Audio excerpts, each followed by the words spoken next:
O Junckerovom pláne na riešenie utečeneckej krízy budú v pondelok rozhodovať ministri vnútra Európskej únie. Dosiahnuť dohodu bude ťažké najmä z politických dôvodov.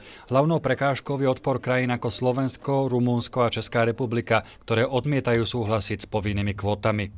Negotiations on this topic among member states are very intense and we can expect similar negotiations next week.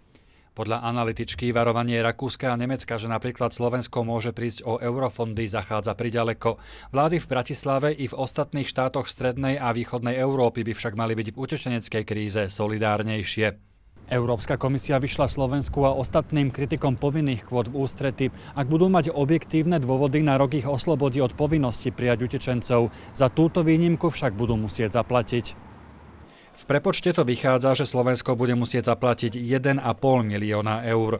Komisia podľa Junckerovho návrhu neočakáva, že presunutí utečenci nezostanú žiť na Slovensku, keďže nebudú mať na výber. V Európe totiž neexistuje vzájomné uznávanie azylov. If an asylum seeker is recognized as a refugee in one member state, he cannot afterwards move freely within the European Union. He needs to stay in that member state for at least 5 years. Na schôdzkach Európskej rady sa ministri zvyčajne snažia o konsenzus. V tomto prípade však nie je vylúčené ani hlasovanie kvalifikovanou väčšinou, kde by zvyšok únie mohol strednú Európu prehlasovať. Z Bruselu Štefan Hudec, RTVS.